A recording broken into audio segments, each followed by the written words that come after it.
Well, we are so excited to have Ian Harding on the show. Ian has a BFA from Carnegie Mellon. On TV, he's best known for 7 seasons on Pretty Little Liars, where he played Ezra Fitz. He was the winner of 17 Choice Awards for that particular show. He was in Chicago Med, Long Slow Exhale, on film and stuff like Ford v Ferrari, The Ghosts of Christmas Always, and The Hater. He's also the author of Odd Birds, a memoir. Let's sell some books today with our podcast audience. And he was a few years back named one of People's Sexiest Men Alive and continues to be one of Mapping the College Audition's choices for Sexiest Man Alive. Ian, welcome on the show. How are you doing today? I'm good. It's so good to see you again. It's been far too long, and I It's miss good. our basketball days Oh when you yes. would Oh yes. school Our me. early years of Carnegie Mellon shooting the b-ball outside of the school. Um, Ian, one of the reasons I am so excited to have you on, other than missing you and just thinking you're a wonderful friend in person, and a font of wisdom and entertainment, which I'm expecting from you today, is Oh, you are an example of someone I know who got a BFA in acting. Technically, we got it in drama, right? But then instantly made a very successful TV and film career, right? It's not like you did a big Broadway show and then went out to LA. Like you went to LA and made it big, right? So I want to hear all the details of that journey, but I'm especially interested in the delta of like what you knew graduating out of school and what you needed to learn hands on. So a couple different times in the episode, I'm going to be like, okay, but did you know that in school or how did you learn that? I'm going to keep kind of bringing it back to that, if mm, at all possible. It's a theme of the episode today, if we can great, pull it off. great. But can I start you off with my first question that has all our guests, which is to take me back in the time machine. Ian Harding, 16, 17, starting to consider colleges or looking at drama programs. What did you, at that age, at 17, what did you think you wanted in a school experience? And maybe even if you knew, like, in a career, like, why Carnegie Mellon? Why did that end up on your list? And sort of what were you hoping for from the school experience? Ooh, since we've been chatting back and forth and planning to do this podcast episode together, I've been thinking about that whole experience. Like, what was I looking for? And I think I auditioned for maybe 6 or 7 schools, and I I kind of accidentally auditioned for Carnegie. Like Mm-hmm. I think I wanted to be in New York, and for some reason I thought either NYU, or I really loved Emerson actually, although I know that's in Boston. Mm-hmm. And I just wanted something that felt very different from my high school experience, which was that of like it was an all boys like Catholic prep school. It had a wonderful theater program, but like I didn't take any acting classes. I didn't have any meaningful training. They just like threw us up on a stage and we did, funny thing happened on the way to the forum. Mm-hmm. And so I wanted something that was immersive. I did want a conservatory that Uh-huh. also maybe allowed me to have classes on the side within the greater university.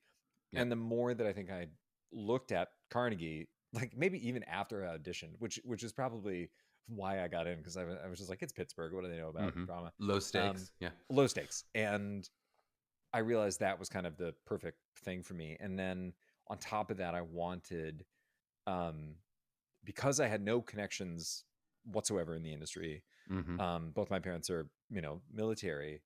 I wanted a program that would maybe be able to like, help get my foot in the door. And it felt like they had Totally. reasonable connections. I knew they had a showcase program that Mm-hmm. it didn't, um, and this isn't a knock against other schools, but I saw that Carnegie had a showcase situation that was on its own, as in it Mm-hmm. wasn't like a bunch of Yep. schools Wasn't came like a group together. showcase. Yep. Yes, it wasn't a group showcase. and and that really inspired me. And so once I got into a couple of these schools, I did the usual, like we went and did a tour. We saw Mm-hmm. like a day in the life of, such and such student. And I remember going to Carnegie and seeing, I think they were prepping for Dance Light. And I remember seeing Antoine Hopper, Mm-hmm. and Tro, Shaw, and Matheny all like prepping. Oh, there's my son. He's excited by this too. Um, and just the work ethic as well as the play, as Uh-huh. well as just they all kind of had that it factor. Yep. I suddenly realized like, oh, I feel unworthy of being here. Uh-huh. Like these people feel really top notch. And so I knew if I went there, Uh-huh. I would be uh like by no means a big fish in a small Yeah. pond. Oh, And it's you know, exciting to see, like, oh my God, I see people more talented from me. I'm gonna have something to go to. I'm gonna have a place to leap toward, as opposed to just being like, great, I'm gonna get all the leads and this is an easy program. I'm already gonna be the best or whatever here. 100%. I do remember even, one of the first scenes that I ever saw you do with Larry Oh, Hillier. oh, please I, tell me. Yes, no, compliments for truly, I me. was thinking about that. I remember we both did scenes that I'm pretty sure we'd rather forget. But I remember you did. God, was it Angels in Angels in America? America with Lara. Yeah, Yes, yeah. and it was clear, that there was all of the kids, and especially folks from our class, I was very impressed by. And I went from a theater school where it felt like, you know some people took it seriously, but other people were kind of just doing it because it was an extracurricular at times. Mm-hmm. And it felt like kids playing at you know Mm-hmm. adult characters or something like that. Whereas that, I remember specifically that sort of time period at Carnegie, as well as seeing you and Lara do this, I was like, oh no, these are real actors doing real work. Mm. And that's, again, what sort of solidified for me that I was in the right place. I accept your compliment, and I think you're right. That was some of the best work that you've ever seen. Um, no, but so you mentioned New York. So, but at 17, 18, so as you're starting college, were you thinking of yourself like you were going to likely make a career in the theater? Did you know you wanted to do TV and film already as you were looking at schools, or was that something that came a little bit later, or even after school? Yeah, it came a little bit later. I think I thought that the people that I had interacted with from the DC theater scene, Mm-hmm. where I grew up and sort of where I've returned to since, a lot of them talked with reverence about New York, and Mm-hmm. about that's where you went and like cut your teeth. Mm-hmm. And I think I didn't feel prepared for film and television, even though it's something that I wanted to do. And so I didn't want to go, like, I didn't audition for any West Coast schools. Right. And because I didn't want to go out there and kind of, get into something. And also I didn't want to be so far from my family. So Yep. I You thought New pictured, York would even if you be, were going to do both, that you were going to cut your teeth in New York. That you would go, I could yes, act in TV and film. I wanted all the commercials, but I imagine moving to New York and being that gritty, whatever New York actor at 17. 100%. Yeah. 100%. Yeah. Yeah. And then, all right, tell me about a little bit about the school experience, other than basking in the glow of my talent, which I know is most of our classmates' primary school experience. Did you take any of those other scholastic classes? Did you take any university offerings? Did you? I'll say I certainly didn't. I was like, enjoyed like a dodgeball class. And like, I did not do a lot of like academics at Carnegie Mellon. But did you take any of those offerings that the university has? Or was it more like, I'm focused here in the acting school once I was there?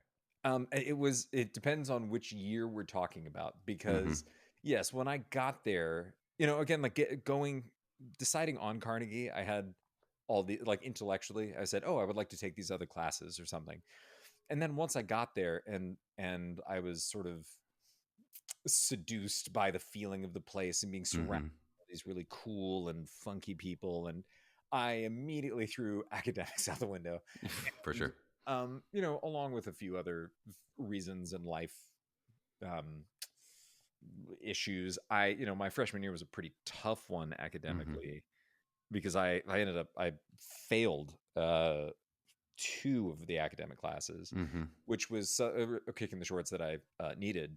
And then later on, turned that around and found real meaning in that work. And then my junior and senior year, I took other classes. Like, I took poetry Hmm. from, like, the poet laureate of Pittsburgh, who I think became, like, at one point the U.S. I forget. Oh my.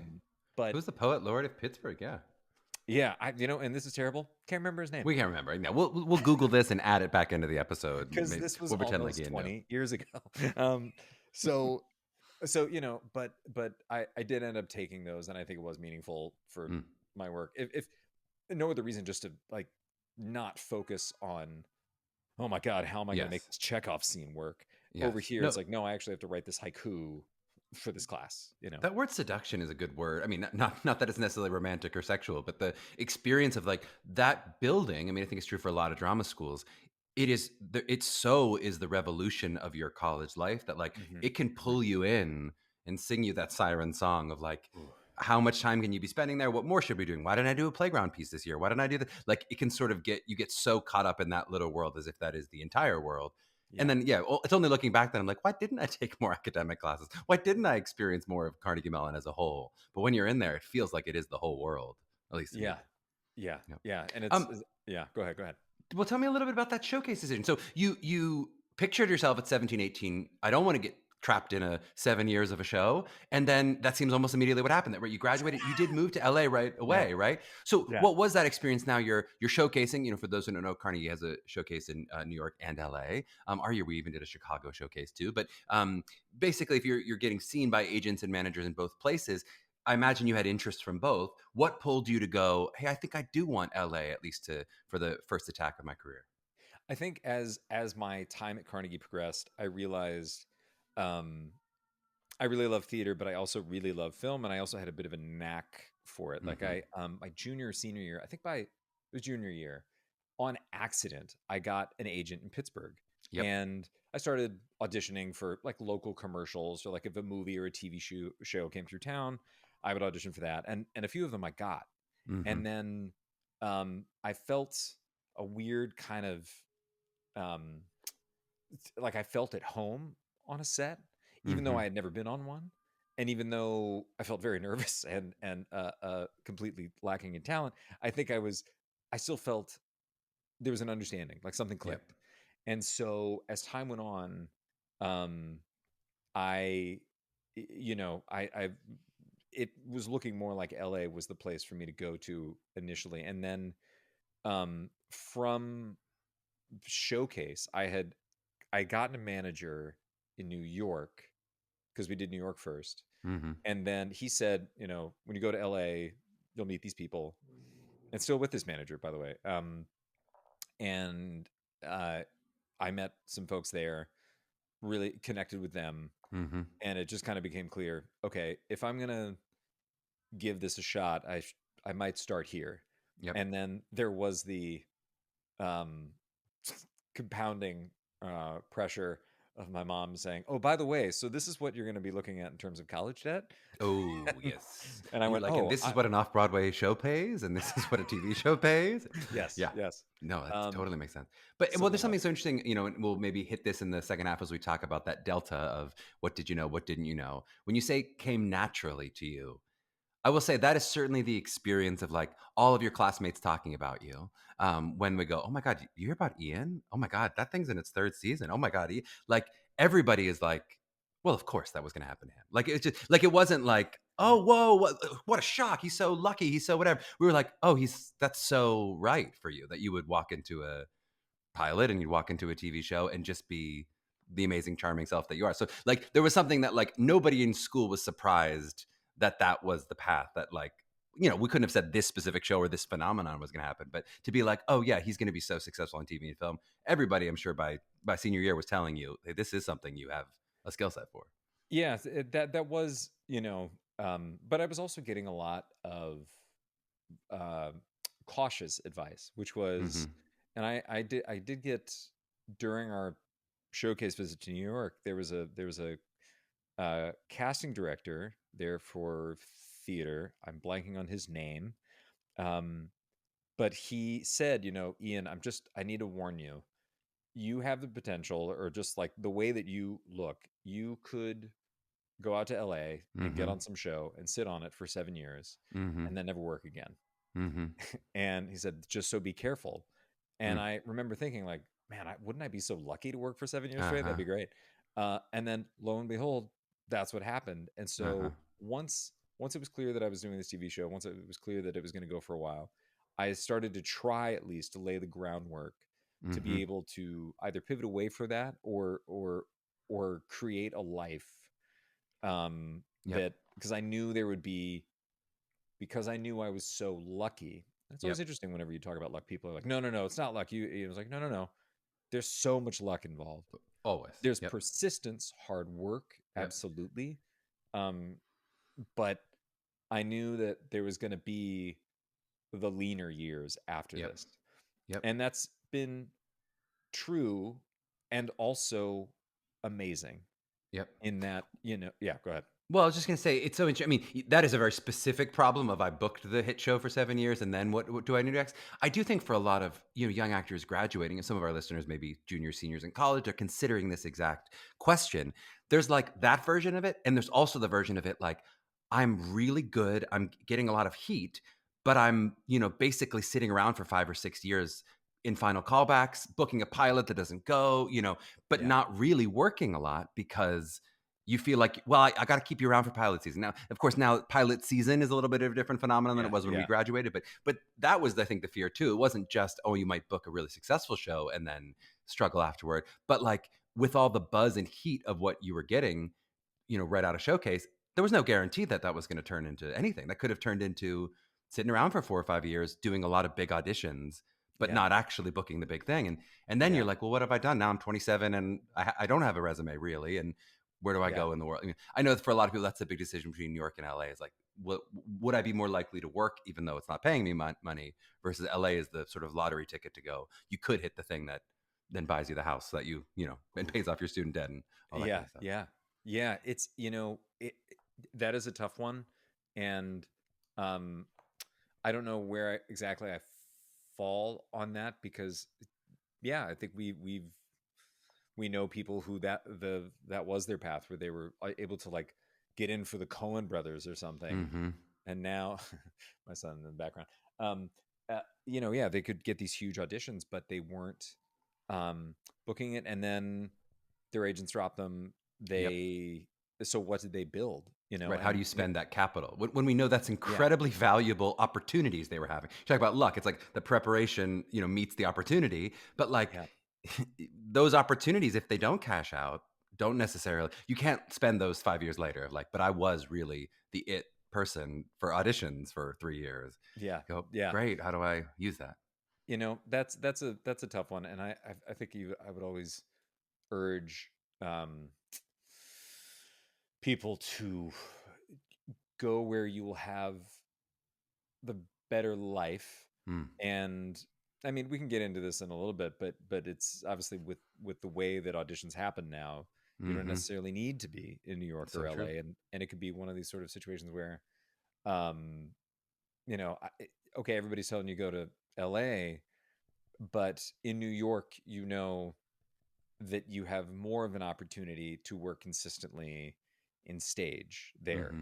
and and especially for New York, everybody goes to those plays. Mm-hmm. Even the like back alley thing you think nobody's going to see.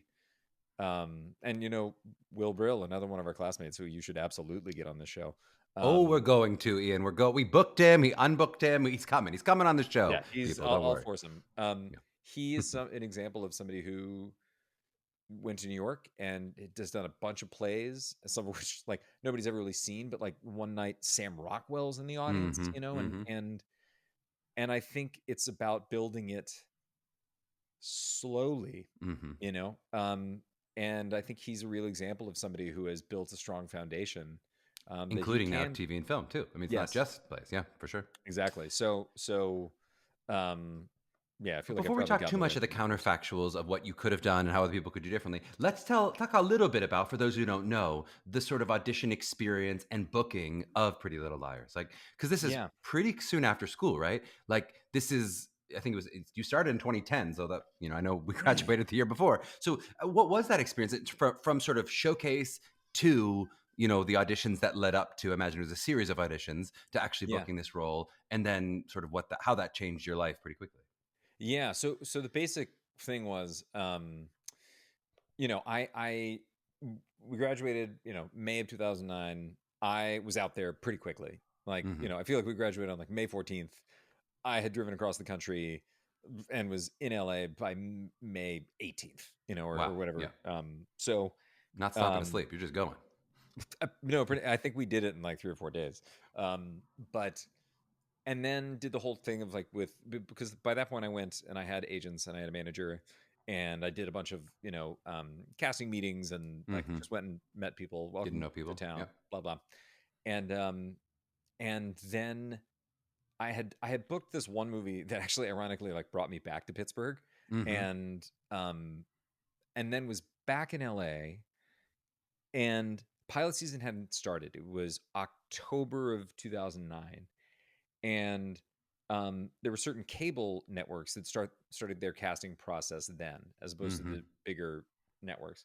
Um, and and so my agents and manager at the time said, okay, look, this isn't even like the full glut of auditions that you're going to get. Mm-hmm. This is something to cut your teeth on. Just go and throw caution to the wind. Mm-hmm.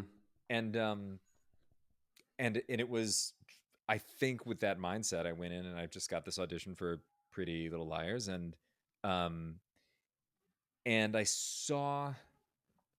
could see on the page maybe that like it felt like everybody, that maybe there was one way that you could play him that felt a bit like lecherous, or sort of like Uh-huh. you were playing the sexiness, Uh-huh. and I don't know how to do that. And so I just kind of went in and spoke to this person like a Uh-huh. human, and that seemed to click, and Mm-hmm. I chose not to.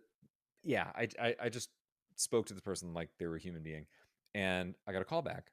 I'm Mm-hmm. like, okay, great. I went back in, met more of the producers and the writers, as opposed to the initial meeting, which was just the casting director and her associate, Gail Pillsbury. And then they liked what was happening there. And I was starting to get the feeling of like, oh, okay, this feels good. But I was Mm-hmm. still almost fascinated by the process, Mm-hmm. where I was kind of like, oh, okay. Oh, isn't this great? Like, I'm experiencing this now. Mm-hmm. I didn't think at all that this would be a thing, Yep. that it would become what it became. And so then we moved into chemistry reads, because Lucy Hale had already been offered the part. Mm-hmm. And so I went in and read with her. And as she would say it, I was the most like un-Hollywood simpleton that they had encountered. You Yep. know, there were truly like ex and current models that have come Yep. that went in, and I came in with like a Christmas sweater, and I was like, I'm here for the audition, and uh, and then it proceeded from there to studio test and network test, Mm-hmm. and then after that, they said, okay, great, you got it. You're gonna go to Canada. We're gonna shoot the pilot. Uh-huh. Um, and then you're going to wait for like 3 months. And so I started to get, we were talking a moment ago about, getting the big auditions, and you're like waiting for that thing. I booked it. We shot it and we wrapped right before Christmas. And then I didn't hear anything for, I think, like 2 months or Mm-hmm. something. And I other people were starting to get auditions. Pilot season was heating up, and Mm-hmm. I was sort of getting anxious, like, oh my God, I'm on hold for this thing. Mm-hmm. Is it going to go? And then it did. And then you shoot the first 10 episodes, and they started airing while I think we had just either finished like the last few episodes when it started airing this summer, and then it became what it became. And then we went in and shot the back 10. Uh-huh. And now you've got a show. And now you have a show. Yep. Um, Well, it seems like a theme of your career here that everything's happening by accident. You stumble into Carnegie Mellon's room, you go to practice your thing, and whoops, I booked a pilot. But yeah. I imagine, yeah, when you booked that, I mean, I don't know if you'd heard of Freeform before, but it wasn't on my radar of a, Mhm. you probably didn't feel like I just booked the next 90210. Like you felt like I booked a small thing. Like you couldn't have thought at the time, oh, this was going to become what it became, right? No, and I think the valuable lesson there was I wasn't thinking of it as something that would change my life. I Uh-huh. was thinking of it as a new experience. Yeah, there's a learning And opportunity for the casting process or all those things. yeah, and I Yeah. remember saying at the time to my mom, like, God, I'm just so lucky that I get to learn the full process of how Mm-hmm. this goes, Mm-hmm. before I get something big. Mm-hmm. And then, it became what it And then it became. turned to be big. Well, And let's get so, into yeah.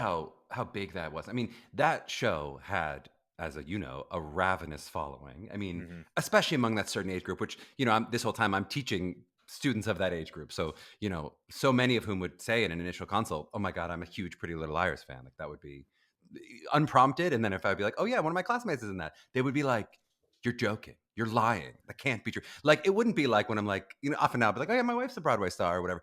it's a Yeah. different kind of fandom for TV and film, maybe especially with something that's already got some IP to it or whatever. I don't know what it was about that show that had like ravenous followers, but they Yeah. were fans.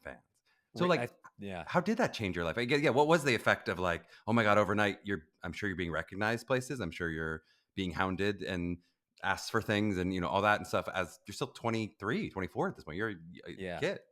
Yeah. It was a lot. I I think I distinctly remember the moment where I realized like, oh, this is something meaningful. I was at the farmers market in Los Angeles, right next to the Grove, and because I used to, when I first got to LA, I was living in an apartment near there, and there I went to go get dinner one night, Mm-hmm. and um, and I was walking along, and all of a sudden there was a scream, Mm-hmm. and I remember thinking, oh God, it's this sounds. I mean, this is the world we live in now, but I was like, I think I hit the deck. Like I thought Uh-huh.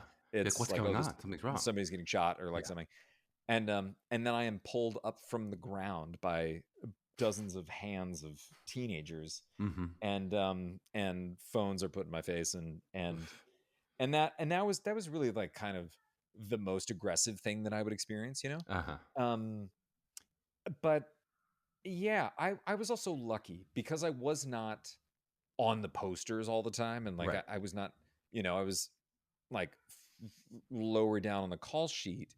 I was able to have, and I'm so grateful for this, I was able to have like one foot in, one foot out of the Uh-huh. fame game, like where I would find myself in a room with like people that you would recognize from everywhere, Uh-huh. and then I would walk out of that room, or I'd walk out of like that restaurant, Uh-huh. and you'd see paparazzi like, look up, and oh no, it's fine, I'm Oh just no, getting that's ready for not somebody, something. Yeah. Yeah. and so I'm so grateful for that.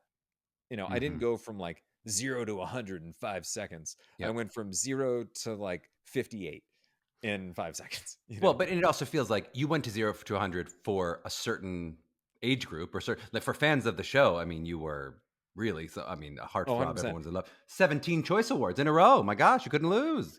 But of course, that maybe not every 45-year-old is recognizing you on the street in the same way that Oh yeah. you would a Yeah. different kind of movie star.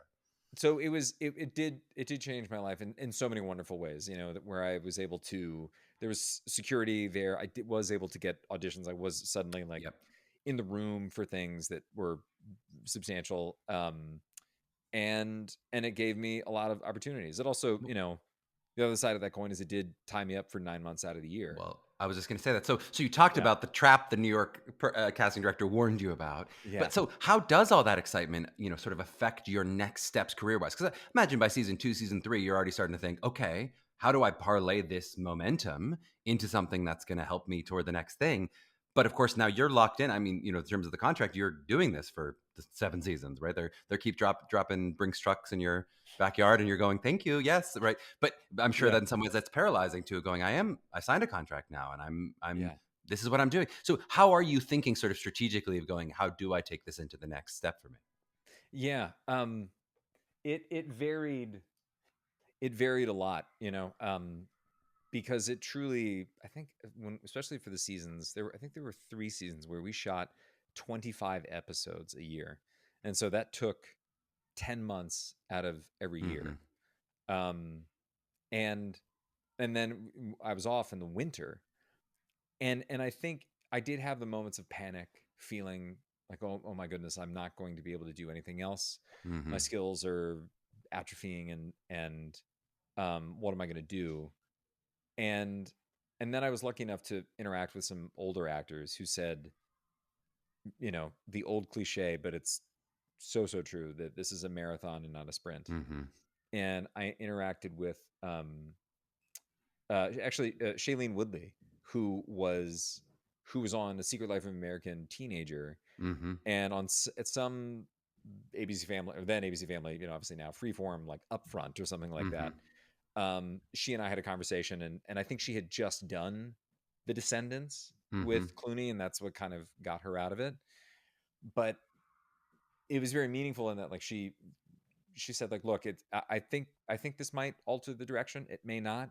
Mm-hmm. I just need to stick around for the thing that does. and Mm. meanwhile I'm going to have an amazing life.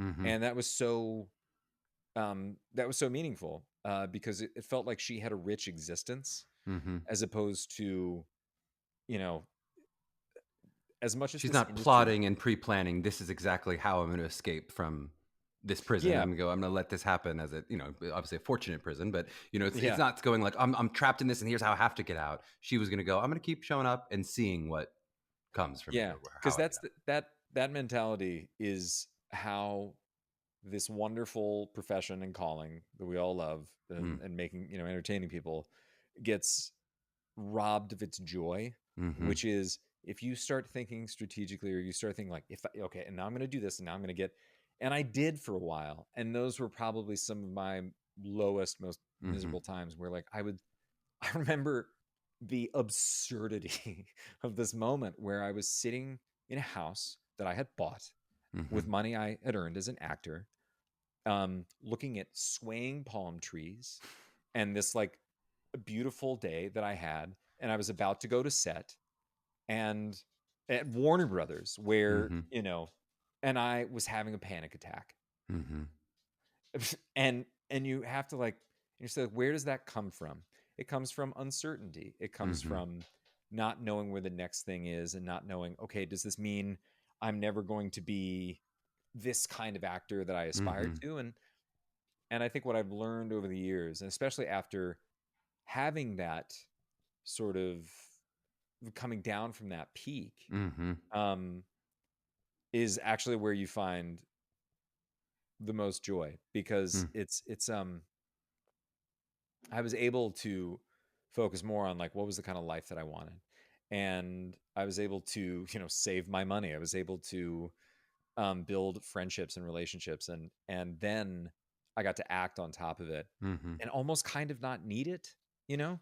Mm-hmm. And there were certain things that I tell my agents, like, look, I would really love to go for this stuff. I'd really love to Yep. pursue very complex characters. Let's go for the antagonist. Let's go for, and I do get those shots, and I've done a couple of pilots that were exactly that. Mm-hmm. And I think when I felt the the most joy, and where I think my work was the best, was when I let go of the possibility of this thing Yeah. changing my life or doing something like that. Because you would hear other actors on set, and they're like, God, if this goes, guys, this is our Yeah. next like 5 Yeah. years. For sure. And I was like, I've been here, man. Mm-hmm. It You think that offers something, and happiness and safety and whatnot. And from a bank account perspective, yes, it will.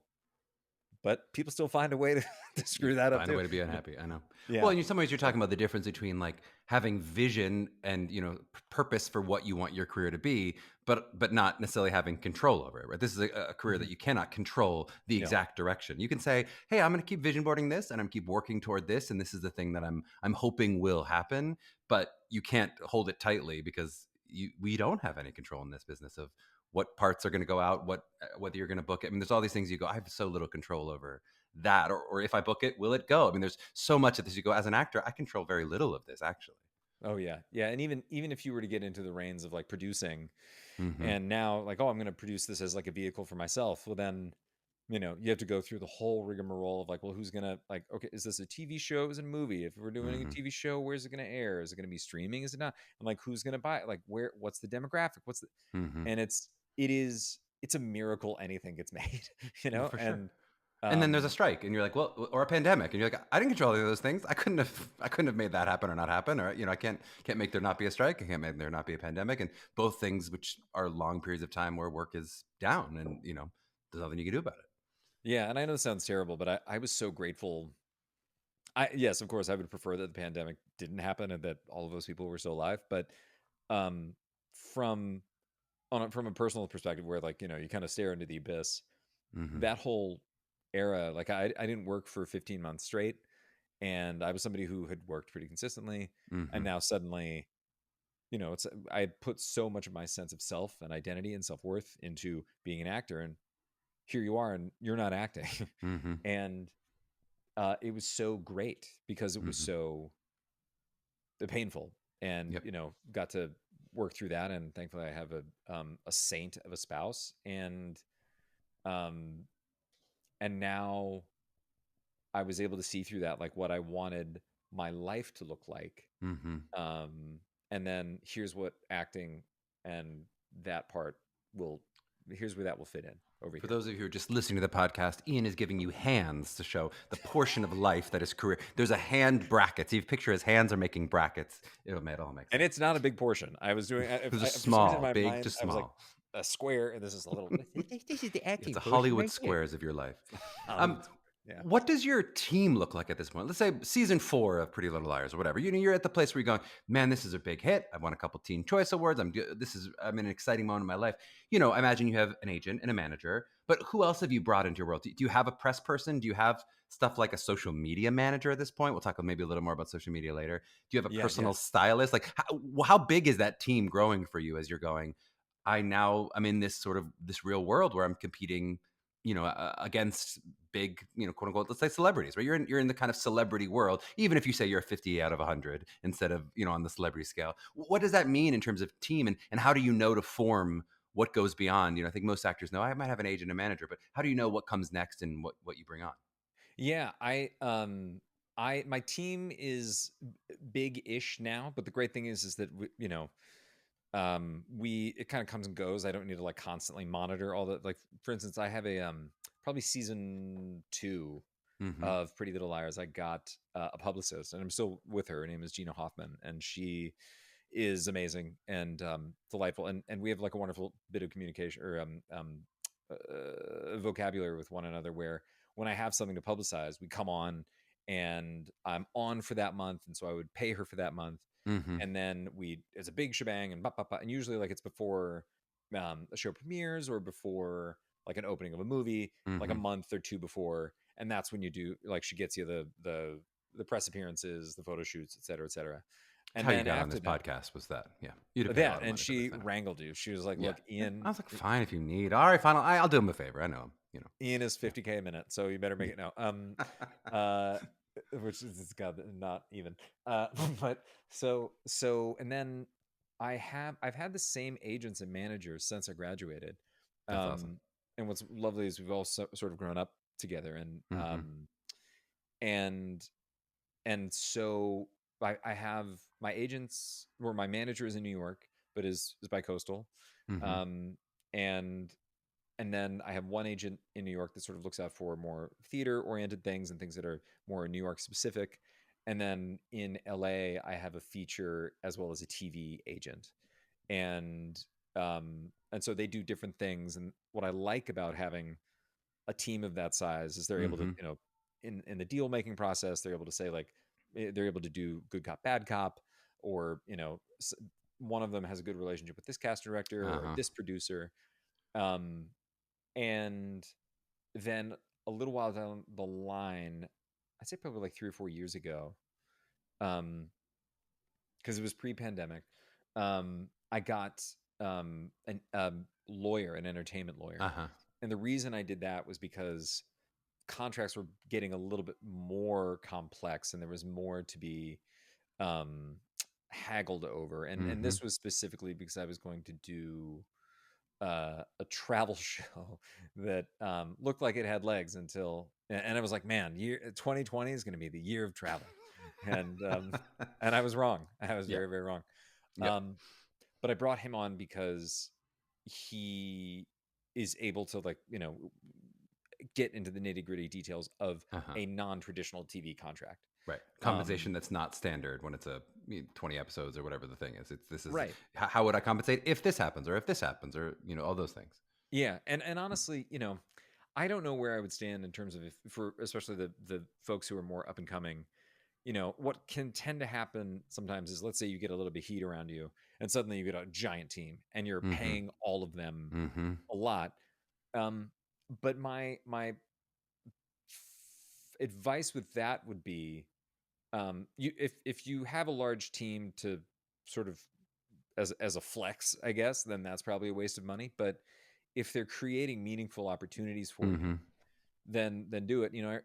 I was, as I was thinking about bringing a entertainment lawyer on, I was talking with another actor friend, and he was like, "Don't do it, man. It's like 5% more off of your Mm-hmm. paycheck, and what do they Mm-hmm. even do?" And And I've discovered with Todd, my lawyer, that he is able to finesse things. He knows people. He's just he Yep. brings that extra. He brings in an extra 10 to 15% for the 5% that he Uh-huh. takes. Well, and And yeah, we always talk about actors being the CEO of their own company. As any company grows, you delegate more things. That you go, this the CEO does less as there are more people underneath you and more business that's happening, and so you need to be able to delegate and departmentalize all the different things that do happen. 100%. And then I also have a branding agent, Gene Qualick, who specializes more, especially once they're like, there's a little bit more notoriety, Mm-hmm. and especially during the era of paid social media posts, um, which is another way to honestly make money For sure. if you're trying to not take the first pilot that comes your way after you get off a show, Yep. but you can do a Gatorade ad. Although Yep. let's be serious, I'm not doing a Gatorade ad because I'm not fit enough. But Yeah, right. I say yeah, right to that. No, but I have questions about that coming up on the second half of the show. I want to talk a little bit more about social media and how we do this. That's a perfect segue. Let's take a little break. And on the back end, we'll talk about that, but we'll also talk about a little bit of granular film and TV technique as well. So back in a flash. Okay, we are back with Ian Harding, and we're going to chat a little bit about our theme that we emphasized at the beginning, that deep question we posed. And I want to talk about acting on the camera and maybe split this a little into subcategories because I know we've talked mostly about the Pretty Little Liars. We haven't talked too much about some of the film stuff you've done. But let's maybe start off, maybe just where we started with the audition of it all. You talked about how you sort of backed into it accidentally. Was there anything that you felt like you wish you'd known coming from school in terms of just how to audition, not just for Pretty Little Liars, but how to audition on camera? Was there stuff that you go, oh, I figured this out 5 years in? This is stuff that I wish I'd known more from school. hmm, you know, to I'll start with giving, I suppose, positive credit to Carnegie, that I felt like we were taught for any audition, like you come in like fully off book, like Yep. you are that person. You walk into the room as that person. Yep. Maybe I'm not like full, Daniel Day-Lewis, like in character thing, um, but so that was kind of flabbergasting when I would go to auditions in LA and I would see people clearly reading the script for the first Uh-huh. time, like as they're about to walk in, and that I think is not to judge as lazy or anything like that, but I think you're not setting yourself up for success in that sense. So, You in came terms in of prepared. You had your yes, stuff off book. You made some choices. You know what you're doing. Yeah. 100%. So in that sense, Carnegie absolutely prepared me. Um, Auditioning for the camera, I mean, I think I if I could go and magically, you know, fix the or change the curriculum that we had, because it might be Mm-hmm. different now. I haven't looked at their most recent curriculum at any time recently. Um, but I would do more camera work because I don't think it's just, oh yeah, you just kind of like tone it down from theater, Right. which felt like That felt like what we got of like some specific technique stuff, but basically it's the same thing, right, is what right, we've heard. Yeah. and it is very much not, and making sure like little things on how to find the camera, be conscious of the camera as well as Mm-hmm. being conscious of the light that is around not only you but your co-star. Mm-hmm. I think it was like probably middle of season one, and somebody on Pretty Little Liars said, "Hey, you're in her key" or something like that, and he Mm-hmm. used a phrase that I never heard before, and actually really haven't heard since. But and I said, "Sorry, what's that?" And he's like, "You keep getting in her light." Mm-hmm. I went, "How do I? What do you mean?" And he goes, "Look behind you." And I went, "Yeah." And then he says, "And now look at her face Mm-hmm. and do this and then do that. And if you see a shadow go over her face, Uh-huh. don't be there." You know? And so you learn little things in the moment of how to gauge and craft a performance, especially in like small settings or Uh-huh. multiple cameras, because sometimes it's tricky where, if for the sake of time, especially in TV, if you're doing like the wide and like a chest up shot at the same time, Uh-huh. how do you gauge that? Because sometimes you're talking normally on the wide, and then if they are right in your face, Mm-hmm. you're not doing the same, like that will look Yep. absurd. Yep. And so if I could go back and change it, I would do far more camera work It's than we it's did. so interesting. Even that what you just said, like the theatrical equivalent of that, you would have known. You would have known not to upstage your co-star. You would have known. Oh wait, if I take these steps down, now I'm forcing you to look upstage. But if I take these steps up, I'm forcing you to look upstage. If I step down, then I'm going to bring you into focus. It's going to be much easier for you on stage. Boy, that's not something that we were talked about from a TV and film perspective. I've never heard of No, the idea of no. making sure my co-star was lit.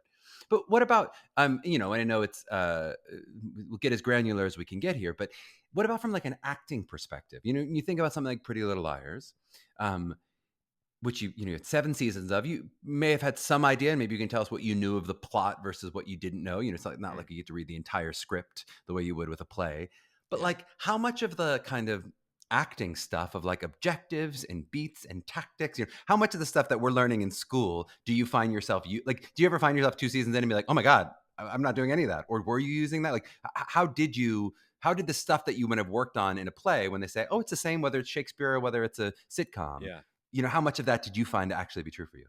I actually kept a lot of it up. I mean, by the second season, you have an understanding, or at least you have the character's perspective. Mm-hmm. And so I felt like there were certain like lanes that I had, that if, let's say, the writers brought something and it felt a little too outside his lane, Uh-huh. I could voice that opinion, or I could figure out how to like tweak it and say like, Make oh, it your own instead a of little. like Yeah. him blowing up here because that doesn't feel accurate, I Mm-hmm. think he could be really passive aggressive and mean, because he's not violent, he's not rageful Mm-hmm. to her, but he is hurting because she messed with him, or something like Mm-hmm. that. So I was able to craft that perspective, as well as the simple like beats and objectives. Um, a lot of that I did, it wasn't the extensive text work for every scene that I did, Right. especially if it's like a two-liner um, exposition scene, which Mm-hmm. at some points that was my character's job in the episode. Was Right. I would have Stand to there and look hot.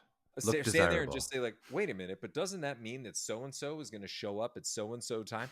And like, humans don't necessarily talk like that, but you Mm-hmm. understand like, okay, great, to make the Right. plot move forward for the next episode to make sense, I need to say this now. Yep. um Yep. and there were a couple things that I think I learned, that you can, especially in TV. I'm not sure how to express this, but it feels at times like theater is more about doing and film is more about being, which Mm. was dangerous to say, I think, at Carnegie, because it Mm-hmm. was like, no, no, no, it's all about tactics, because if you're just Mm-hmm. feeling something, you're dead in the water. And that's true, but I think there's a way to mold both of them, Yep. which is more like, I learned more about the breath and how to breathe Mm-hmm. while being on a set, because I had to contain it. I had to let things hit me Mm-hmm. and just let it read in the eyes, Mm-hmm. you know. Um and so, this is probably not helpful, but I think you just learn a lot about film and how to act in it by doing it over and over again and seeing yourself Mm-hmm. do it over and over again. Seeing And yourself, meaning like watching film of yourself back. Where you go, yeah, yeah. which can be tricky, because sometimes you watch a take and you're like, God, that's awful. Why did, like, I can't believe I did that? And you realize, no, that wasn't your best take, but they had to use it because Uh-huh. there wasn't a boom in the shot, Uh-huh. and so you don't have control over that. But um, so I think, and there is also, for some reason, I don't know if this is true. Stop me if you remember this, but whenever we talk about style, or My there's a next style. question. Go for it. Yes, hit. Oh, okay. So there was clearly, it may not be about style per se, but there's something different about the different between the Coen brothers, like, Mm-hmm. let's say No Country for Old Men, Mm-hmm. and How I Met Your Mother. Mm-hmm. You approach the understanding of the character, why this person does what he, she, they does, um, and you get that, but then you realize there is a rhythm, like there's a rhythm to, it's like line joke in the sitcom. And then if it's the Coen brothers film, it's okay to, if they're rolling Mm-hmm. and the scene consists of 3 lines, you don't need to worry about um like getting The that timing. timing right. Yep. You don't need to like, oh, I'm gonna let the energy drop or something Uh-huh. like that. You can just let it be there. You can let that camera run, and then on the right moment you say, I smuggle drugs in this country. I don't know. It's like that, whatever. I'm thinking. No, Hopefully well, that's a line. You're not just saying that, confessing a truth of your. yeah, No, just like, yeah, that's how I that's so bought this funny. house. That is exactly the next question I had, was about style or tone, because I do think just the way you're talking about being versus doing is kind of a dangerous acting word. We go, well, just being and feeling. From acting school, we wouldn't want to say that's what you want to do. But I think tone or mood can be kind of dangerous to sort of play. And yet, I do feel like in TV and film, there is an understanding that you have to know The West Wing is different than How I Met Your Mother. There's just a different tone to, it's different than the Coen brothers or whatever. Like, to understand what am I in, and even just as you understood, like, oh, this is how this is being used. This is the cliffhanger. So it needs to be delivered in a way that's usable for that, even though that might not be the most realistic way I would say it if I was in real life. There has to be some usable understanding of that, right? Like, how do you square those circles? I guess is really the question of, like, I still want to play this character believably, but Ian is aware this is how this is being used, or Ian is aware of the style or the tone of it. Yeah, I think by you cultivate that sort of, oh god, what's the phrase? I feel like I know this is when I'm talking to myself while doing the dishes, but the moment a microphone is put in my face, I forget all of the terms. But um, it's basically the silent operator that's Mm-hmm. there, the same one that is there during, because obviously you are creating real circumstances in a Mm-hmm. fake environment.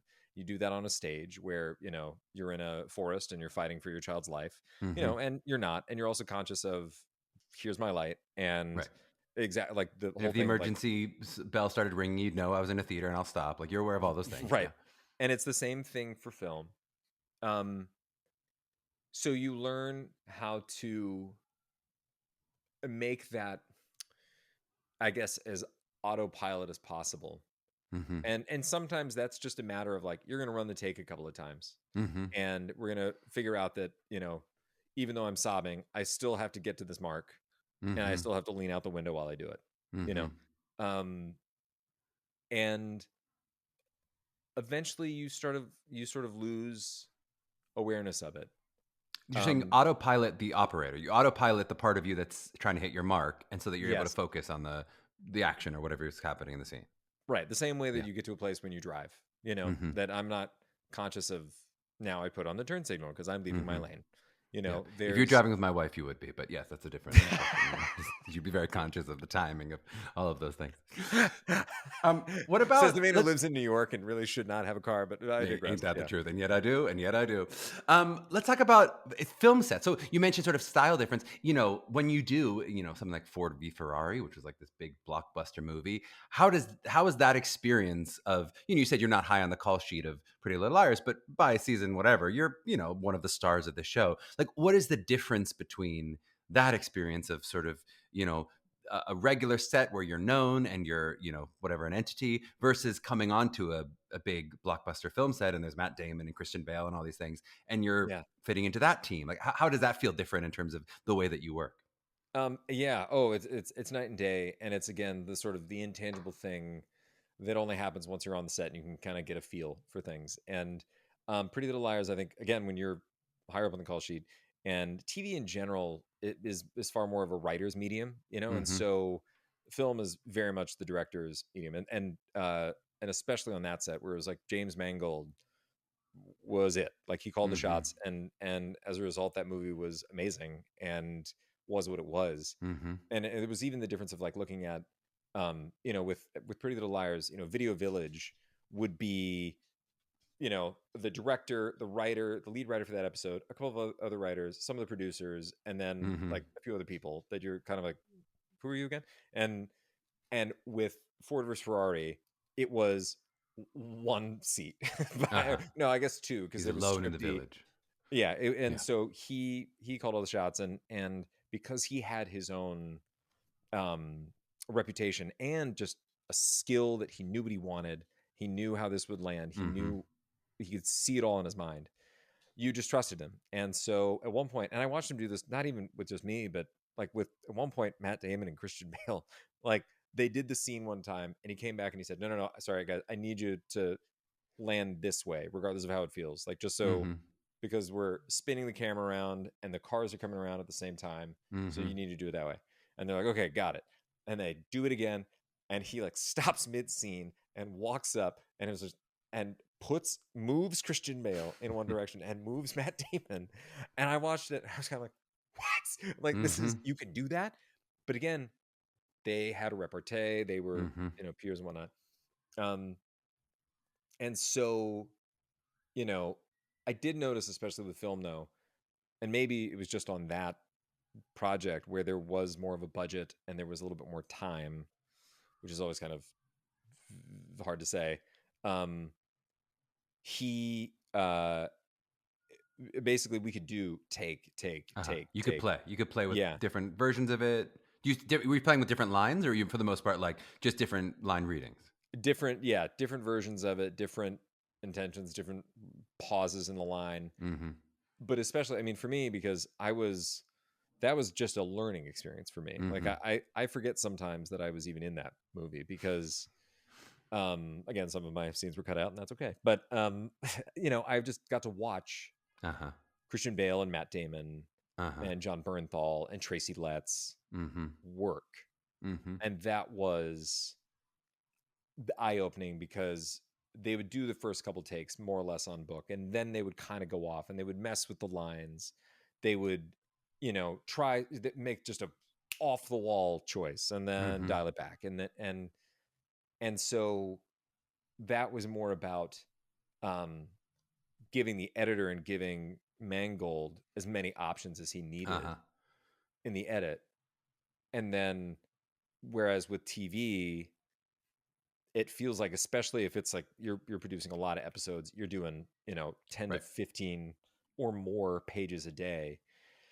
It You're does trying to feel at get to that times one good take more. You're trying to be like, here, what's 100%. the one good take we're going to use, as opposed to here's 6 options. I hope you craft something great with this.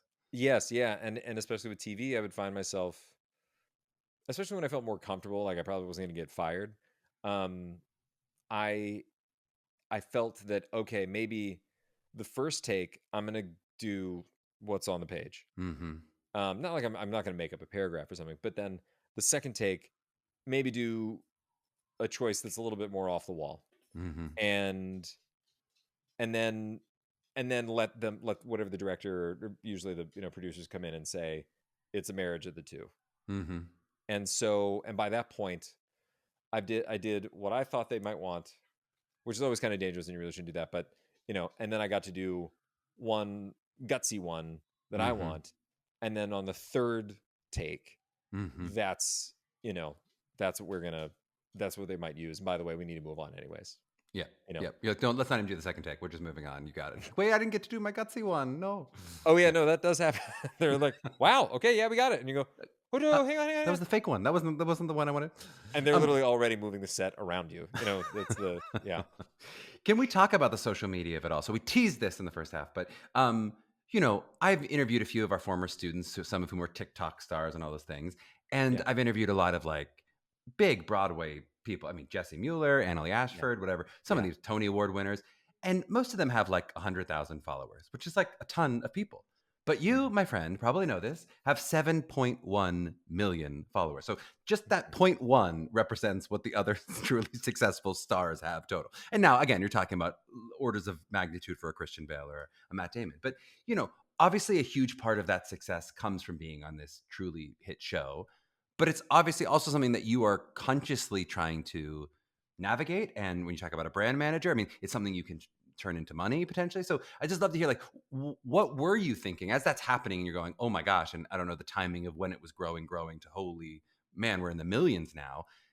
What are you talking about in terms of like what that means? Because again, we talk about the capital that can be spent of the buzz of a pilot season. Sort of the capital of social media followers is its odd currency, right? So how Yeah. are you thinking of how I'm going to turn that into career stuff and or potentially money? Yeah. I first and foremost, really don't like it.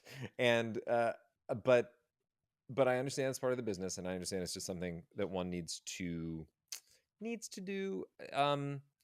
It is a tool in your toolkit. Um, and I think there is just no, especially let's say Instagram, because that's the one that I'm on the most. I'm Mm-hmm. not on Twitter anymore since it became, the cesspool that it is. Mm-hmm. Um, I basically I know that Instagram is what you want people to think your life is like. Mm-hmm. It's also an advertising platform, so especially when something is gearing up and I want people to see it, I am far more active. Mm-hmm. But I don't. I'm not big on putting my life out there, but I know that you can also cultivate um, what you want people to think your life is like. So especially Mm-hmm. if you're, um, I remember at the height of Pretty Little Liars, I was able to travel a lot more, and there was more of like putting that out there, but also doing it very sort of like a little bit vanilla in that like I don't Uh-huh. want to offend, don't want to. So I think there are ways of cultivating it that I got a bit more of an education with probably 2 years ago now.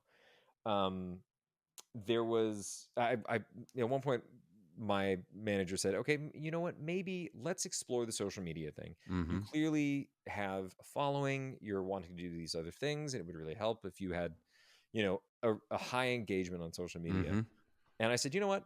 Let's do it." I have not wanted to do it for so long because I think I'm still under the illusion, although I think it might be right, which is that if you're an actor, people should kind of not know who you are Uh-huh. as a person so they can believe you in these various roles. Yep. Maybe that's naive or dated, but it's kind of what I like to believe. Yep. Um, and so I went and got a social media manager, somebody who basically became like a co-creative Mm-hmm. for on my page. And um he was amazing. His name's Ben Teller, and he we went through and like we were able to comb through like what was a meme moment of the day, what was sort of happening, and how do I get Mm-hmm. involved in that? How do I try and like hit the zeitgeist, hit the virality moment?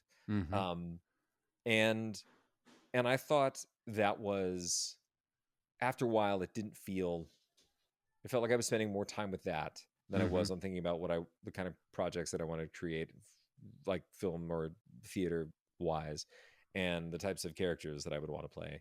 And I'd also turned every single moment of my life Mm-hmm. into something that could be This monetized, opportunity. Yeah. commodified. Yeah, Yeah. and it started to kind of make me feel a little sick, and Uh-huh. then it started getting into the language of like, all right, so now we do this, and then we move into a YouTube channel, and now you're talking Yep. about hiring a whole team. Yep. And I think over the past year, like what I finally realized was like, I want to be an actor. Mm-hmm. If you want me to do press for something, and if you want me to like do a bunch of Instagram stories, take a bunch of photos while I'm on set Mm-hmm. that we then roll out as part of our ad campaign and the ad push, like um sure, let's do Mm-hmm. that. But I cannot be an influencer at the same time. Mm. And I do think, and maybe I am elderly, um, but I do think social media in people's minds, especially the younger generation, I hope that they don't believe that that is more important than Mm. cultivating real skill, Mm. you know, because there's a reason why, yes, there are 100%, there are TikTokers in movies and TV, sure. Um, but how many of them then create a lasting career Mm-hmm. in film and television? How many of them then um, are able to parlay that into movie stardom? I don't know if there are any. Mm-hmm. Whereas, how many people who have next to zero followers um, work their ass off and are just known by casting directors and then Yep. get the thing that then hits the zeitgeist in a meaningful way? And now they get to choose. And I think there's also the money component. Don't get me Mm-hmm. wrong. I've sold, you know, the airline tickets and beer and all kinds of things. Mm-hmm. It's great because it it does pay the bills and actually has allowed me to say, you know what, I don't want to take that pilot. I don't need that money right now. But I think what has gotten me through has not been my social media. It has been my I hesitate to say this, but my ability to act. It has been my desire to constantly reform what I'm doing and refine what I'm doing. And I still take classes. I still coach with every audition. I still, that I think has a higher probability of getting you where you want to go than starting like a meme page. Totally. Well, it's what you talk about, and I'm sure this was a conversation you had with social media manager and branding people. It's like, what are you selling? And it feels like the line, what is Joel McHale? At this, like, that as an actor, absolutely fantastic actor. He's great in that community, but he's also like kind of a talk show host and kind of a stand-up comedian and kind of a like. And so in some ways, there are people who are selling themselves as personalities.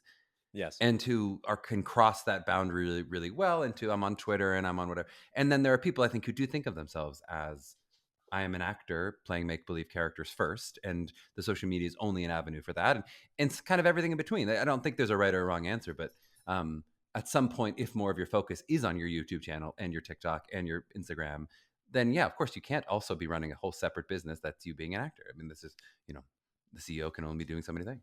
Right. And I think there's also it's a slippery slope, which I really don't like that that You're phrase. doing everything you can to sound old in this podcast, Ian. Okay, you're Yeah, my yeah. age. Let's be clear. That's not trying to sound it's old. slippery slope. Let me tell you, kids. Stocks and index and bonds and but Gold, all gold. Gold in my day, there were no telephones. I think if you start to go down that road, and maybe obviously if you change and grow and realize actually, you know what, the jobbing actor, the person who's like constantly pursuing the next character is not what I want to do. Well, then fantastic. And one of my former co-stars has realized like that she really loves acting, but she really loves the business side of things and she's really good at it. And so she moved into that space. Yep. But yet then there's also people that say, you know what, the idea of doing like a summer at Williamstown Theater Festival fills me with a level of like lust and joy that I only get when, I'm like touching the face of God or something, then yeah. How much lust do you get while touching the face of God, Ian? I'm just I don't know. Careful. I couldn't think of a phrase fast enough. Not to mention, I don't know if you can see this. In 1 second, I'm gonna step away because my dogs are harassing me and I'm gonna have to shove them upstairs and then hope they don't start crying. But we're having this really meaningful conversation. You see my arm just jerking twitching in this area, just trying to like stop them. But yeah, so I at the same time, I think if and I should leave the social media conversation with this. If you can find a way to be authentic with it, like there's a lot of who is it? This guy who's on Euphoria, Jacob Elordi? I actually don't know how to pronounce the list. Now I'm showing my age. I'm like one of the hottest actors right now. I'm like the Jacob on guy, Euphoria, yeah. One of the children. It seems like his page showcases a lot of the other work that he does. He's a photographer and he does all that. It is not like a page dedicated to him acting like an asshole at some, at con or something like that. That then if you can do that and create and that feels like it's a creative endeavor for you, then amazing. But if you are creating it because you feel like you should, because you're going to miss out, or because you're like, oh, I'll become an influencer and then I'll make a lot of money, then I suggest you stop. Because I think that will probably eat into your creative and emotional energy. And it's just not a good path to go down. I love it. All right, do you have to go take care of your dogs, and then we're gonna play a game on the back end of this? Yeah. Let me put them upstairs really quick, and then hope to God they don't start crying. I don't know if this sounds pretentious, but there was another thing that that another reason I don't like either. I guess that works.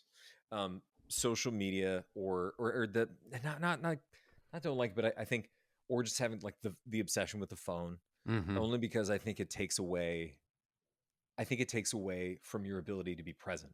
And Mm, especially if you were not present on film, the mm, camera reads it, you know? mm. So if you're caring more and more uh, about, if you start to look at your life as something that can be monetized or Mm-hmm. Instagram, or like, this is a great moment, or like, oh, could we do this? Or, it, it kind of takes you out of your life, and it takes you out of feeling the Yep. moment that you're having with another human being. And I think you can start to read that. Like, you see the Absolutely. acting of some of these people that, and you can tell they're just not present, Yep. or they're thinking of the next line, Yep. and there isn't anything compelling there. So there's No, my it's so well boomer said. rant, I Because you're suppose. saying basically it's not just that, oh, the time and energy investment you're making in adding to your social media will potentially pull from your artistic, strength, but you're saying that literally the act of spending that much time on your phone is going to make you a worse actor. That you feel like the commodification of yourself, now you're being a marketer and not being an artist, and Yes, that yes. you're losing something. All of the actors that I love and respect, and also seemingly have very long and meaningful careers, are either not on social media, or are Mm-hmm. terrible at it, Mm-hmm. or they clearly have like either someone help them, or they come in and they post, and they're And they're out. Yeah. someone's such and such is coming up today, and thanks for everybody. Yep. And or they cultivate meaningful relationships with their fans in other ways, like they do comic cons, and they're Yep. there, and they talk to them face to face, Yep. as opposed to like tweeting at them. Yep. um Well, there's yeah, some relationship with production and consumption too, which I think some people who've been successful, like you say, they can get in and they get out, where they're not themselves then consuming or engaging in a deep, meaningful way for themselves, as artists. Um, yeah, yeah. yeah. Well, that was But we got to probably a play a long time. game, Ian. We Yeah, got to let's play a play a game. game here. All right. This is all of our artists have to play a unique game each episode. Sometimes they're more kind of competitive, trivia based games, and sometimes they're very silly. This is definitely one of the latter. This is one of the silliest games I come up with. I hope you'll forgive me. Okay. So we're going to play an F, Marry, Kill style game. You know, what I'm referring to? Delightful. Yes, Yep. yeah. Okay, but we're gonna do it with Pretty Little Liars. So you're gonna tell me, I'm gonna give you a group of 3 people, and you're gonna tell me who is pretty, who is little, and who is a liar. Does that make sense? That's how you're going to break this down. And we're going to do Sure, it with yeah. all of our former college classmates. Okay. Oh God, No, that's yes. not true. I would not do that. I would not do that to our Yeah. former classmates. But we're going to do a couple different rounds of the game. You're allowed to pass. If there's any that you go, this is too unpalatable for me in the business, you may use passes when needed. Yeah. All right. Are you ready to play? Sure. Here we go. This is the Ford v Ferrari edition, an easy one to start us off. Okay. Christian Bale, Matt Damon, and Tracy Letts. Who is pretty, who is little, and who is a liar? Oh my God. To be interpreted artistically, however you. This will haunt me so much. No, uh, uh, oh, why don't, here's what we're gonna go with. Um, Christian Bale is pretty in the Mm-hmm. sense that when you see him in person, he is a striking man, Oh, even when yes. he's, whether or not he's playing Dick Cheney or, Batman. Batman. Yeah. Mm-hmm. And little, I would say, I'm only saying Matt Damon is little, not because I think we're the same height, Mm-hmm. but because of what little pretense Ah, he has. excellently done. Excellently Um, done. This is very this is polished. how Ian manages to Yeah. get hired later. Mm-hmm. No, and then who's a liar is Tracy Yeah. fucking Letts, because he is just a dream, but is such a rascal and can Mm. think of things um that are, he is a liar in the sense that when people talk about Tracy Letts, August Osage County, and like he's Mm-hmm. just this writer extraordinaire, an American treasure. And it's true, but it's also a lie, in that like on that movie there was a whole thing that was cut out where we're trying to get him into this new Ford supercar, and he sits down, and I'm like, "Are you all right, sir?" And he's like, my nuts, Ian." Well, not Ian, but he's like, "I'm on. You've crushed my nuts," And I think James Mangold's like, we can't use that. This is a whole bit about Tracy Letts' testicles. We're not going Speaking to of do it. mangled, exactly. Yeah. Nice. That was so You're welcome. good. Okay, we have multiple rounds of this game, Ian. Are you ready Great. for Okay, your so I gotta be quick. Adventureland edition? Oh Here we've God. got, and we'll see how you sneak out of calling anyone anything negative, which is very smart of you. It's good job. Jesse Eisenberg, Yeah. Ryan Reynolds, Kristen Stewart. Who is pretty, who is little, who is a liar? I'll say, why don't we start with little? Kristen Stewart is truly like a small person. Tiny person. Great. Yeah. Yeah. And but obviously a formidable presence. Stout at heart, of Uh, course. I think uh, y- y- pretty is I mean, it's got to be Ryan Reynolds, right? Very handsome.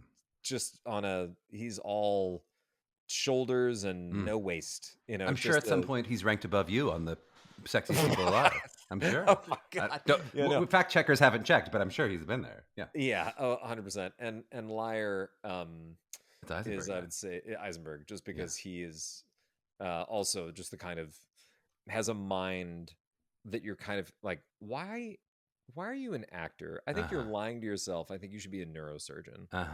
I like you're using liar as like a trickster imp genius. You're almost using liar as a compliment now to be like, you're a genius. This is very smart. Yeah, you're doing really well. I mean, I'm also I bet he lied to me in like when he said you're doing good in this.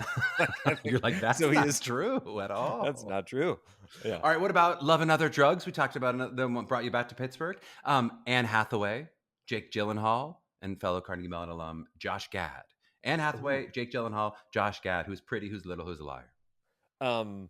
I mean, I think a lie was for Josh Gad, and that I never met him on that. I completely forgot him doing this. Josh, is he in that movie? I have no idea. This is according to me Googling it. I assume that Google wouldn't lie. I mean, I did see it 10 years ago, but I don't remember. That's true. I feel like the liar telling people that I'm in it because, again, all of my scenes were cut. You may cut yourself back in. You may call yourself the liar and escape Josh Gad. Yeah, I still get residuals. It's great. And then a pretty is clearly Anne Hathaway. Although obviously Jake Gyllenhaal is an Adonis among men, and yet he's little. You're leaving him as little. I'm leaving him as little room for ego because he could have a huge one because he's so awesome. Little room for ego. Well, that's pretty good. See, this is a professional here. This is what you should all be learning from, students, is how Ian is navigating this. All right, let's do Carnegie Mellon Professors Edition. All right, let's get wild. So Barbara Mackenzie Wood, Catherine Moore, and Don Wadsworth. Who is pretty, who is little, and who's a liar? Oh man. I want to call Don Wadsworth pretty just because I would be in a rage. It was like I just think russet beard. That russet beard is that voice. I'm like, he's just got there's something like feline about him. So I'm gonna call him pretty. Pretty, yeah. Who is a liar? I would say Barbara Mackenzie Wood, only because she, there were times that she would be working with me and she was like, Ian, you've got it. And I'm like, I don't got it. I really don't have it. I'm not doing it. Or I would get like 2 words out and she'd interrupt again. And she and I had a bit of a disagreement once in that, like, we were doing Cat on a Hot Tin Roof and I'm trying to like get in the scene and I'm not. And I'm just like this weird manic ball of energy because I'm trying to avoid her comments, but I'm also trying to be present, And she was like, Ian, and one more thing. I was like, Barbara, can I just do the scene first and then you can interrupt me? And she was like, okay. And I did the scene and it was terrible. And then she's like, you could have taken the note first. It would have helped. Yeah, it would have hurt. Yeah. It would have helped a lot. And then Catherine is little. That's how you're going to turn little into a compliment for Catherine. Her name is literally Moore, and you're trying to make her little. It's unbelievable. I'll just leave it at like, she's little. She's a great person, little. And she's not a large human. She's there we go. Large. She's little. That's true. Yeah. All right, you survived the game, Ian. I was going to make you do it with your Pretty Little Liars castmates, but you've done enough positive turns into compliments, so I'll save you on that. Let's tell a little bit of books, just in terms of, you wrote a memoir. Where the heck do you get off writing a memoir? Very Barack Obama of you, in Dreams of My Father. 30? You're 30 years old, writing a memoir. But all seriousness, what was the impetus behind writing? It's called Odd Birds for people who want to buy it on Amazon, or at your local bookstore, probably even better, I guess we should be saying. But what was the impetus behind it? Tell me about that. That's what a cool adventure. Yeah, well, thank you for bringing it up. It was an adventure. I think I wanted to try something different, and I think it was towards the tail end of Pretty Little Liars, and I wanted to try and I don't know, encapsulate Mm-hmm. that time, or somehow put like a bookend, I mean, pun intended, on that time. Mm-hmm. And I always kind of wanted to write that. And it wasn't meant like as a memoir of like, and I figured out all this stuff, Totally. but Yeah. mainly as a sort of a series of observations and trying to connect this hobby that I'd really fallen into, that had Mm-hmm. brought me a lot of, like, speaking of being present, like there's very few hobbies you can have of like bird watching where you're just, unless you take out your phone and you're trying to get them to come to you by playing weird calls and whatnot, but like Mm-hmm. you just have to stand there and look at the birds Mm-hmm. and just see what comes into your field of vision. Just be there. Mm-hmm. And so I think I was trying to nail that on the head. I don't know if I did. And then I think when I talk to people and they're like, so you said it's odd birds, are you the bird here? I'm like, no, the birds are the birds, man. I mean, I'm the And they're bird like, if you want me to be the bird. Metaphorically, I'll be the bird, but there are birds too, also in the book. Well, we also should talk a little bit about you are a passionate and very vocal advocate for the Lupus Foundation of America, yeah. inspired by your mother. Will you tell us a little bit about that? And then if someone wanted to get involved, if they loved hearing you today and they go, I want to give some money, where would I do that? How would I do that? Certainly, lupus.org, the Lupus Foundation of America. It's been around for a long time. It does really, really wonderful work. And I've been sort of an advocate spokesperson of theirs for over 10 years now. And yes, my mom has had lupus for the past 32 years, I think. Mm-hmm. And it's an autoimmune disease. It's just sort of a very cruel and insidious disease. And it was one of those things where I felt a lot of privilege, and it was like a very insane thing, I realize I'm going to put my foot in my mouth here when we were speaking a moment ago about social media and like, Mm-hmm. what good does it do? It's only bad. Um, Let me round my response a little bit more by saying, um, during the Pretty Little Liars era, I realized that I could use Mm-hmm. whatever platform I had for some good, which was I did a bunch of like t-shirts with like my face on it. There was a reference that was within the show. Um, and we sold them through um, this one company that like specialized in doing like, t-shirt campaigns for charity. Mm-hmm. And so we were able to raise a lot of money that went to the Lupus Foundation of America. So I guess Instagram isn't all bad, but it's mostly bad. Uh, but so that foundation is really wonderful because they, in some cases, like directly fund research into both how to fight the disease, what the disease is, how it's changing, and medication, especially because medication is key because there's no cure right now. Mm-hmm. So it's about creating quality of life. Yep. And but yeah, I realized that was a rambling answer. That was a great answer. I'll say, even before you were an Instagram influencer talking about this disease, you were the first person I'd ever heard say the word lupus, and so I learned it from you in school. And you were already an advocate, or spoke about it. And yeah, it's certainly something that we can only increase awareness of. Um, we're living now in a post-strike world. Here we are. Congratulations. Do we know Yeah. anything coming up for you that we want to plug? Anything else that we should be hitting in terms of where we're going to see you on our screens? There was a project that was supposed to come out this year. It has been kicked down to next year. But it also hasn't really been announced yet. And then I Let's have break this the news right on this podcast then. Great. Let's do it. let's do it. Yeah, I was going to say, would you like to get sued as well? You have a great entertainment lawyer. No problem. I'm ready to go. I mean, I do. His name is Todd, although I got him for other reasons. But yeah, so there's another project that it's always kind of, I mean, I knock on wood, until it's been shot and I know that I'm in it, Mm-hmm. I always kind of hesitate to plug it, because I remember telling people like, wow, I'm in this movie with Jake Gyllenhaal and Anne Hathaway. I have scenes with him. Mm-hmm. I am not in that movie. No. You're like, I get paid for that movie, but what I am I paid for in that it? movie, and Yeah. I think the camera pans at one point, and you see me go like, and then it cuts to somebody else. So Yep. there are these two things that should be coming out at the end of next year, barring the strike Mm-hmm. goes Mm-hmm. away, and so proud of our actor compatriots for getting out there and holding the line. So excited. Hope seem to negotiate a good deal. Knock Yeah, on wood. yeah. What about, can we just wrap with a little bit of advice? Ugh, anyone who's listening to this podcast knows I should run as far away from any more Ian Harding advice. But just in case they've made it through this hour and they really want to think, I want to be Ian when I grow up. I want this kind of career. I think I'm interested in theater in this way, but I really am interested in TV and film, and I want a little bit. What advice would you give to that young person who's sort of navigating this all? Mm. I feel like this could probably be the longest part of the podcast, but I will make it brief just because, especially, looking back on and thinking even in this conversation about my time at Carnegie, let's say, um, because I can give you all the cliches, like we were saying earlier, it's a marathon and not a Mm-hmm. sprint, and don't ever think you need to make it by a certain time. Don't ever feel ashamed about working a day job and Mm-hmm. doing while you're auditioning and doing that job for years, um, and but also I think specifically, um, I remember my first year at Carnegie, I was expecting like my whole life to be changed and that I was going to be happy and joyful and it was just going to be one giant like orgy of creativity or something like that. And I remember really being shocked when it was not that. And I remember being even more shocked when I was very lonely.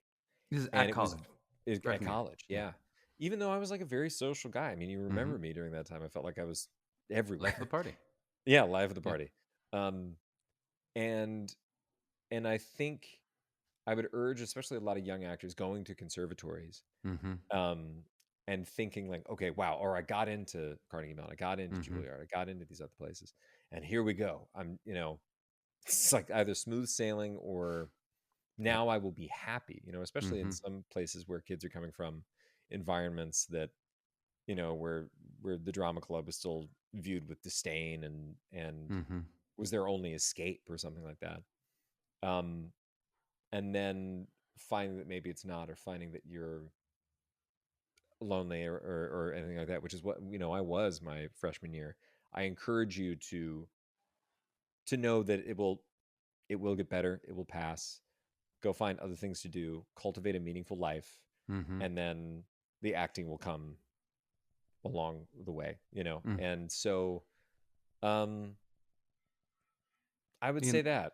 that's such good Yeah. advice, and it's so funny. It's so timely, I think, for a lot of our students. Many of whom listen to the show who have just wrapped. They got into school. Now it's November, as we'll probably be releasing this in early December of their freshman year, right? They've just started college, and a lot of them are going through that exact experience. Maybe even more so than what we did, because you talked about auditioning for 6 or 7 schools. A lot of when we went through this, a lot of people weren't doing 20, 25 schools the way some of our students do now. Yeah. Ian's Yeah. eyes just jumped, right? They God. they go through this incredible experience. It's so hard on the getting in part. They spend all their time winnowing down their 5 options, and okay, this is my choice. This is what I'm going to do. And they sort of think, well, then it's over. This process is over once freshman year hits, and then I'm Yeah. happy. Exactly what you said. And I Yeah. think I often am having these conversations with our freshmen, being like, "Yep, this is normal," and you're making friends and all the sort of normal stuff that is college life. I think because the conservatory part of it so overwhelms their senior year, it's so about which school I'm going to go to, and then I'll be happy, and then the next thing will come. It's just Mhm. it's so good advice, and I think really helpful to hear from a successful person who managed to work their way through it. Um, Yeah. because especially with they go through the Instagram of it all for them, or the TikTok maybe more for them. Oh They God. see all their friends and they go, "Oh, you're having a great time. Why am I the only one who feels lonely? Then they're Why not. is it just me?" Yeah. Yeah. And I would say, I would leave you with also two more things, which is, especially when it comes to the work, go in and take as many risks as you can. Mm, Ideally, even though it doesn't feel like it at times, you are there to take on roles that you might not ever play or will, that are supposed to be a stretch for you, and like revel in the risk, revel mm, in falling down, and ideally picking yourself back up, because you might not be picked back up by your mm-hmm, classmates or your teachers. And oh, by the way, take everything that you learn from your teachers with a grain of salt, mm-hmm. because the industry is constantly changing. And and ultimately the thing that will probably get you the furthest, and this is, I hesitate to say this, but it does sort of consistently hold true, is is your own authentic voice, Mm, your own intuition, mm, and um, it ultimately is you mm-hmm. that that will get the furthest. Um, and oh, So by well the said. way, don't do drugs because fentanyl is in everything. So Well, that's also great advice. No, I but it's mean, so true. I mean, yeah. when we said, "Oh, everyone would have said, oh, Ian's a natural," and of course he was going to do this. That was Ian at 18. That wasn't Ian after 4 years of school. That was Ian on orientation day. That we would have gone, "Oh, that person was ready for the career that you've had." And hopefully school gave you some tools and some additional things to add on to that. But yeah, when you talk about the what will make you successful is the artist that got you into school. That's almost always true. It's not that school's going to give you some secret tool that you'd never had it. It may shape and help craft you a little bit, Mhm, but it's not going mhm. to give you the artist that you walked in the room with. That's what you're going to bring to it. It's well, thank you for that compliment, but yes, I did learn so much from Carnegie, and I'm so grateful for it. But I do think it's telling that my the monologue that I used to get into the school was the same monologue that I used at Showcase, Mm-hmm. and that benefited me greatly. Mm-hmm. So I think that's, yeah, I don't know. So well said. Hopefully, I didn't bore the crap out of you, Charlie. We'll edit all the boring parts out. Don't you even worry about that, Ian. This will We're be gonna a wrap there. At Ian M Harding on Instagram, you can be 7.10001 follower if you want to add on, or just follow at Mapping the College Audition. That's a much better choice to make. You'll be yes. have more of a direct impact certainly on our follower count. Ian, thank you for this. It was such a joy to get to chat with you. Yes, thank you for having me, Charlie. It's great to see you, and maybe we should go get a brownie sometime.